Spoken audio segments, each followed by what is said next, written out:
Item 10D, adopt a resolution authorizing the city manager to execute a contract with West Yost Associates to provide engineering services for the Trenton Drive sewer main project in an amount not to exceed $179,066.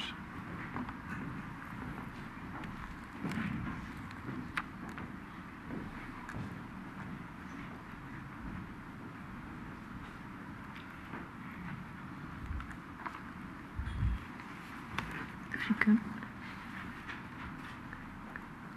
Okay. Okay.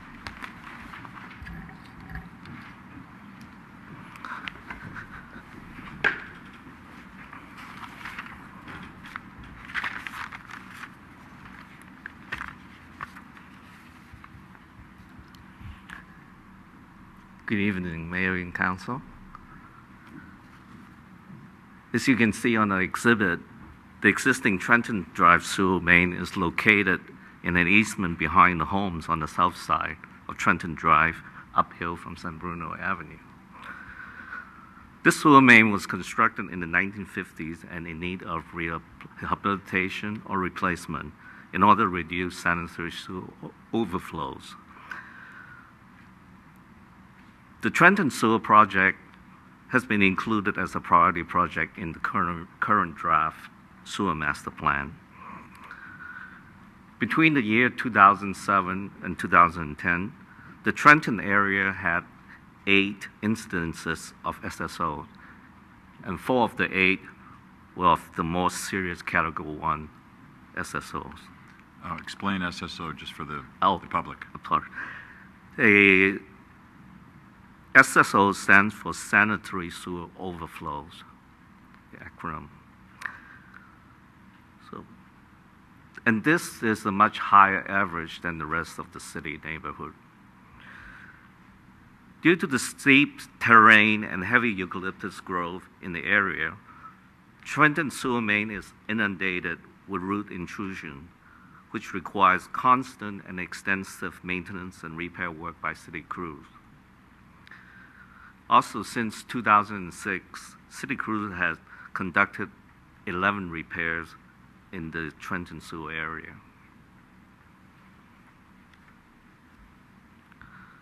To improve the efficiency in professional services contract procurement, the city issued a combined request for proposal, or RFP, for 2 projects, the Trenton sewer replacement and the Keynes to Angus sewer project.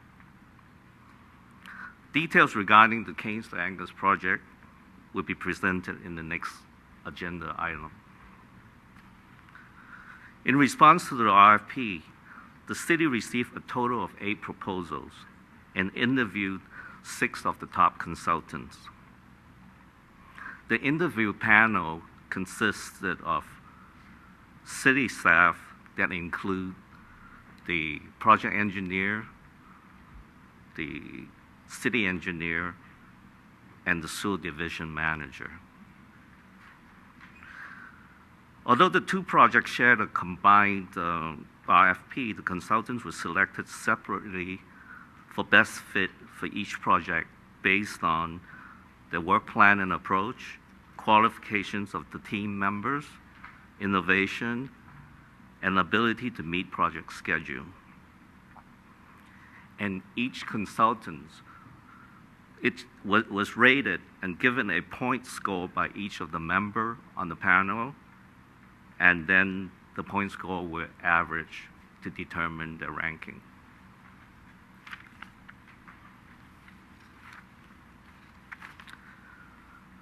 For the Trenton Sewer project, West Yost was selected based on their innovative work plan and approach to reroute the sewer main from behind the homes to city right-of-way on Trenton Drive.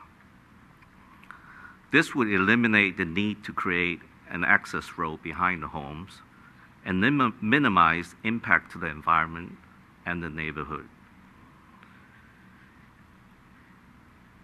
In addition, West Yost's performance as the consultant to the city's water master plan was excellent in terms of their attention to details, follow-up on issues, and being on time and on budget.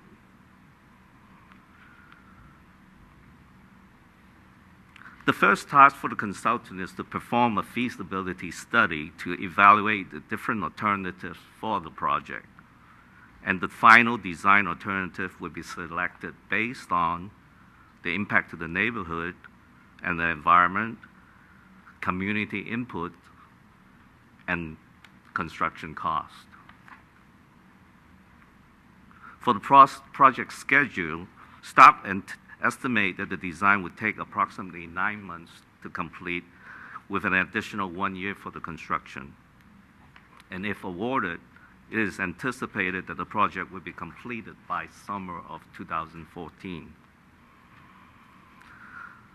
The Trenton Drive Sewer Main project is funded through the wastewater capital funds.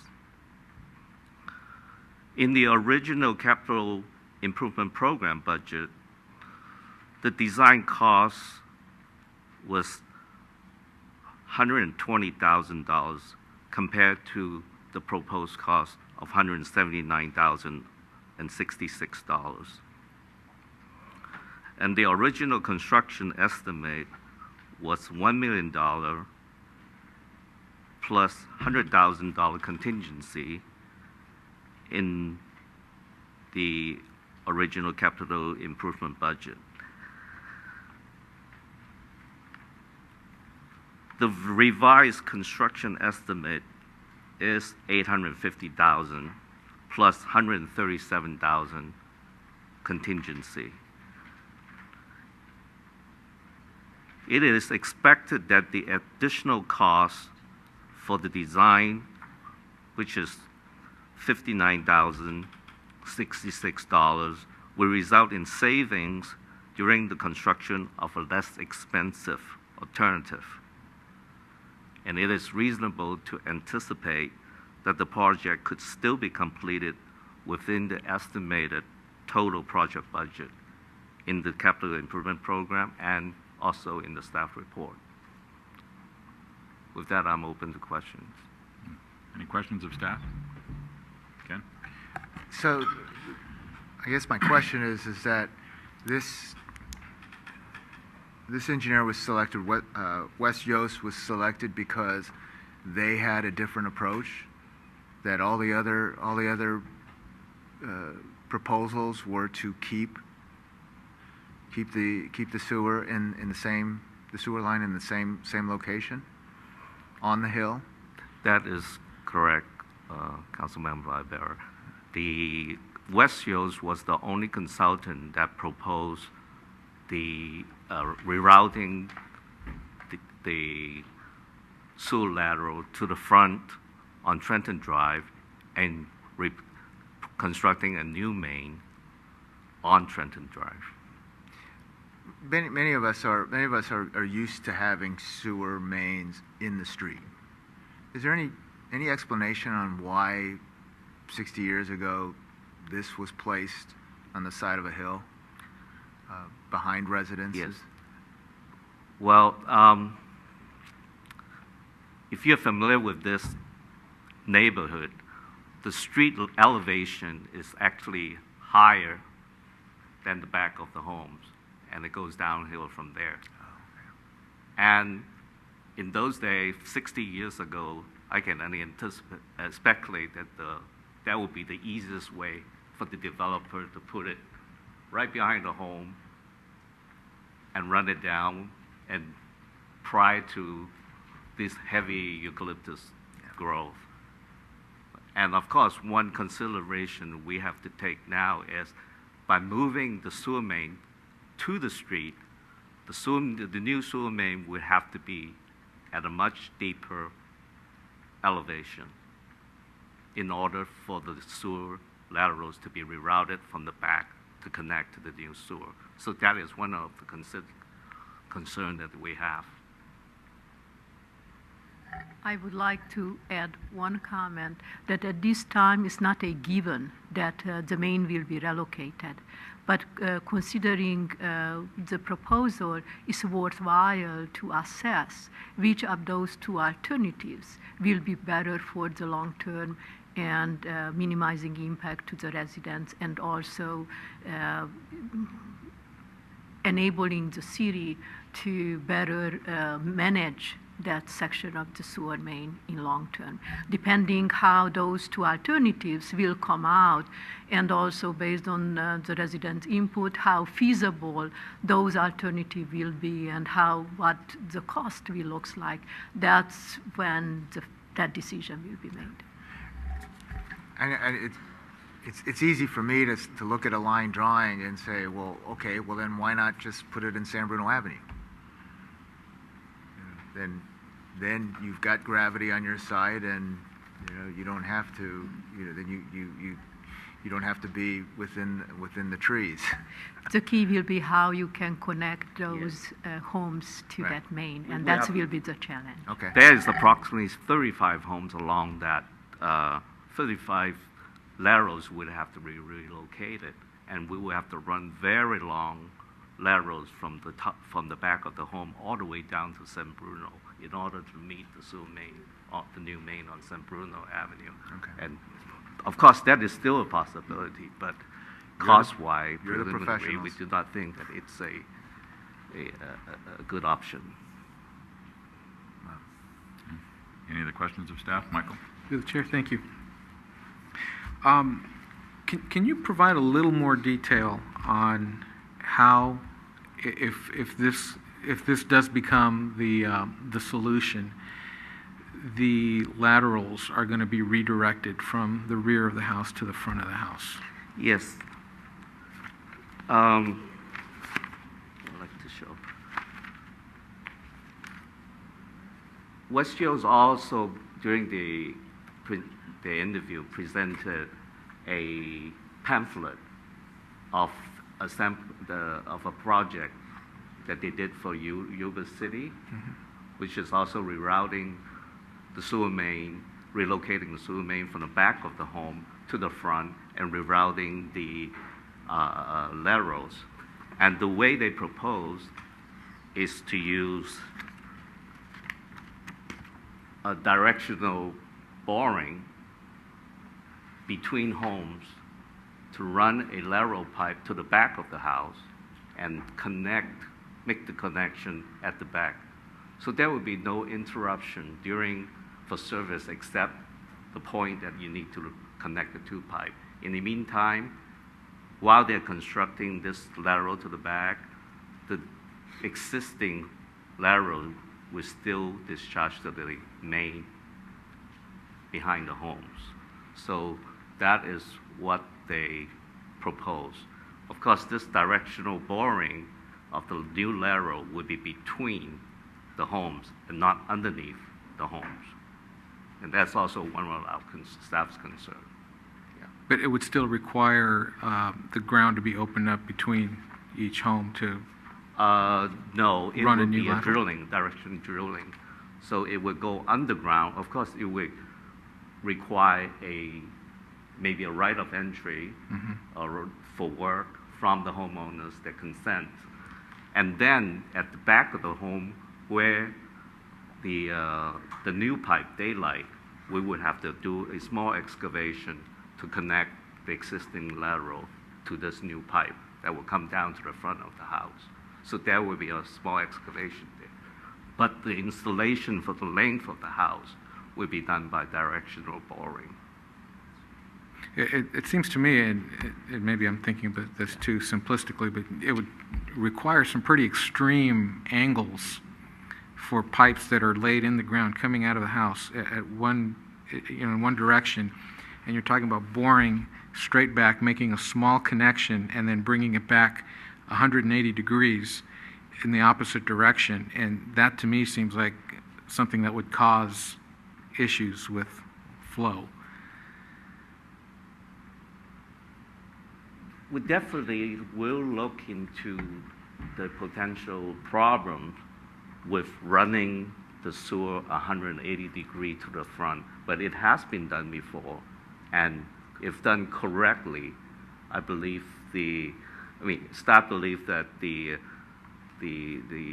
hydraulic of the flow of sewage the problem can be avoided by creating a nice, smooth turn for the connections, like a wider, a longer sweep and elbow, rather than using a very tight 90 degrees elbow.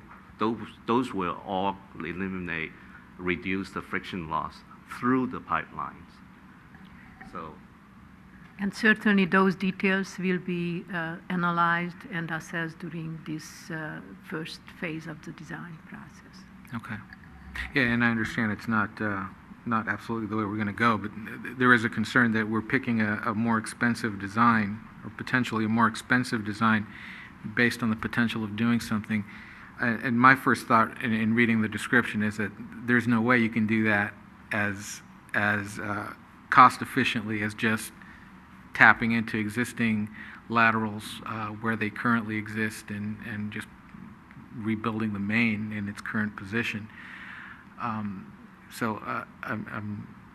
It sounds like you guys have done the research. Yuba City, you have the Yuba City example, and I'm sure there's some cost estimates there that you were using as your estimate. It just didn't seem as it seems hard to believe that you could do it as for the same price or comparable price, doing something that's so drastically different and with as little impact to the homeowners. As I mentioned earlier, the final alternative selection will be also based on cost, and we'll look into the cost of replacing the pipe in place behind the homes. But in that scenario, there's a hidden cost also to remove these 100 feet tall eucalyptus tree, and a number of them, and also to create an access road over the entire alignment of the sewer that we currently do not have. That hidden cost can upset the cost to reroute these laterals to the front of up to the street. And also is another cost beside the one-time investment, the ongoing maintenance costs to maintain a sewer main in the right-of-way versus maintaining in a very harsh terrain and with very high ongoing maintenance cost. That will be included in the cost of the assessment. Okay. And where the current sewer line runs, is there an easement there for other utilities? Does PG&E or anyone else have lines running back there?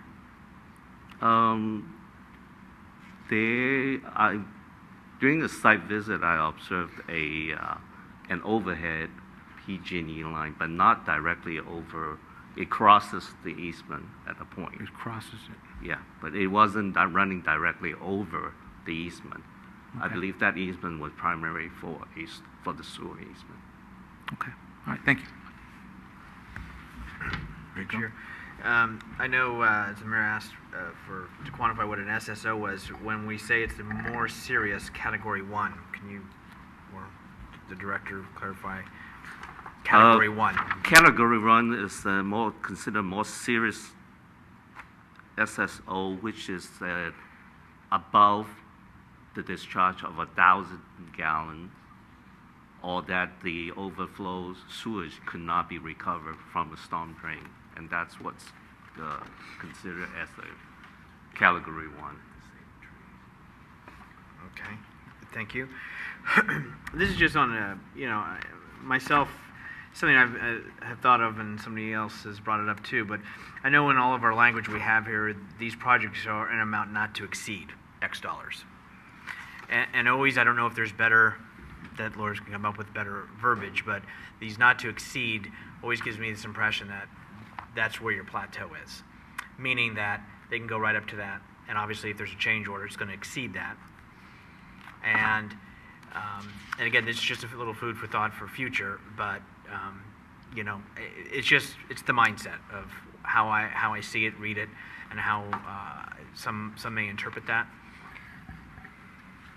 Only just for clarification, the design contract is different than the construction contract. FSA up to design contract, staff has no authority to issue change order without to the design contract without additional authorization from you. Okay, so that's a customary verbiage that we use all the time. Not to exceed, not to exceed, not to exceed. But that's the reason probably historically that's the distinction between a design contract versus a construction contract. Okay. In our construction, we don't use that verbiage then? For the construction contract, you have the contingency, and basically you can exceed the construction contract with the contingency amount. Here, in the case of the construction contract, is not for design contract is not the case. If I might, I think the council member makes an excellent point, and that is that in a fixed price contract where contingency is not an issue, then it is not actually a not to exceed amount, and we will omit that from future contract award agenda items. The director is correct, though, on construction contracts, our intent in using the not to exceed language is to make sure that the total appropriation amount or the total amount being authorized by the city council is not exceeded. That includes both the actual construction contract cost as well as the contingency. If you authorize the full amount as $1 value, then in essence you have created a situation where there is an assumption perhaps that that full amount will be spent. So the not to exceed language is actually intended to avoid that presumption where it relates to a contingency for a construction contract. Thank you. And we talked about the eucalyptus trees and obviously the height and the challenge that could have. And I would perceive that over the period of time the city has done maybe nominal vegetation removal or what have you as in most of the canyon. I mean, we can't go in and take care of all of that. Are there any other issues or concerns that we're going to have other than obviously if we went to remove it, that exorbitant cost? But as far as with this project going forward and the vegetation that we have that exists, is there going to be any concern or problem, or other than if we remove the pipe, is there anything else we need to be concerned about with this? Nothing known, any additional concern known at this time. Yeah. The key here is that if we approve this, we will have a design. We will have a professional engineering company provide us with the design for that price. And on the other side of the coin, these companies had to look at this complex project, determine what it was going to take for them to come up with the design. One company came up with something, figured that it's going to cost them $250,000 to do it. This company is saying $179,000 to do it. And there's still a lot of unknowns. You've made it very clear, Wing has made it very clear that there are some very complex issues here that are dealing with not only the terrain, the trees, but also the residents, the properties. So I think we're getting our money's worth on this one, And if the project is under $1 million, I think it's considering the consequences of, a pretty critical SSO area. I think it's something we have to do. Mr. Rico? Robert Rico, 7th Avenue. Just a quick question. I did read the agenda packet. Assuming you move the new sewer line to in the middle of the street, are there costs involved to do something with the part that's green on the map now? Are you going to plug it, or are you going to cave it in, or is it going to stay there with no added cost to the city. Thank you. Do you hear that question?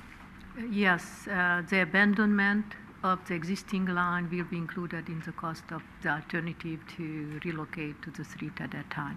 Okay. I agree with the Vice Mayor that the bigger question for me is a lot of these costs, I don't want to minimize them, but are very small compared to the problem we have with SSOs and the problem that we have with the groups like the Baykeepers and things going down the road, many millions of dollars. And we made a very aggressive effort as this council with some of our rates recently to get a lot of this stuff taken care of, and I think this is a good start here, a good step. Any other discussion or action? I'll introduce the resolution. Councilmember O'Connell. Aye. Councilmember Medina. Aye. Councilmember Salazar. Aye. Vice Mayor Ibarra. Aye. And then Mayor Ruane. Aye.